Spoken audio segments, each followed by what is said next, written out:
Hey team, how you doing? Coach Dana Cavalea here with you. Quick lesson, and I want to share something with you this morning. I'm making the bed. I wrote a blog called Pull It Tight. Pull It Tight. I'm going to put a link to it down below for those of you that are reading it. Thanks for reading it. And it's called Pull It Tight because this morning I'm making the bed, and I realized there's two ways that you can make a bed. You can take the top sheet, which bunches up underneath the blanket, and pull it while the blanket's still on the bed. And then pull the blanket over it, and you're pretty much good to go. That's one way to do it. The other way to do it is you take the blanket off, you take the top sheet off, you fix the sheet that's on the bed, you make it nice and tight, and then you put the top sheet back on, right?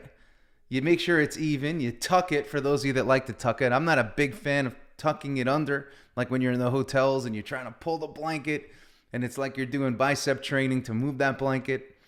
And then what you could do after that is you put the blanket on, right? Now everything's even. The sheet on the bed is even. The top sheet is even and tucked. Now the blanket comes on. The pillows are pulled tight. They're placed accordingly.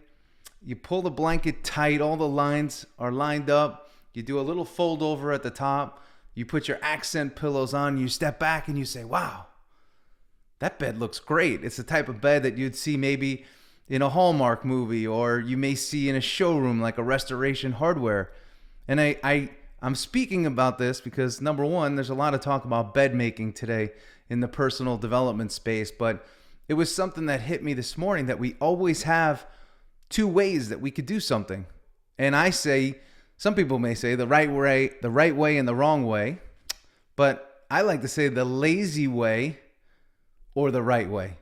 And think about if you run a company, you run a team, and so many of your people are making the bed the first way. You know, they get to check the box. It's good enough. They made the bed, or they did what they were supposed to do, but they didn't do it with excellence in mind. And that's what I want to talk about today is excellence.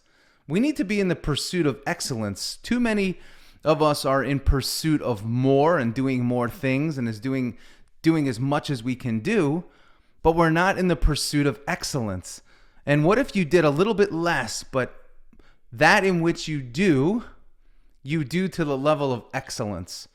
And when you do something to the level of excellence versus just checking the box, you feel differently about yourself. And that's what it's about.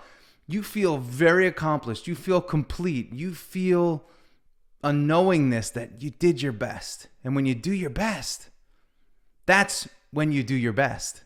That's the starting point of building success in anything that you do. So that's what I wanted to talk about today. There's always two ways in which you can go about your business. I used the example of making the bed, but there's always two ways in which you can go about your business. Just good enough, or the lazy way. I get to check the box. I did it. Or being in pursuit of excellence. And that's what I want for those that I coach. We got to be in the pursuit of excellence. Now, we want to be in the pursuit of excellence, not to where it owns us and we become so OCD that it cripples us, but we want to know that when we put our mind and our actions to something, we are committed to excellence. And you know what? Everybody else around us knows that we're committed to excellence too. So that's my lesson for you today. I hope you enjoyed it. And again, this is Coach Dana Cavalea. Check out the blog. Always subscribe to the channel so you get updates when I do new things. And share if you like it. I'll talk to you soon. See ya.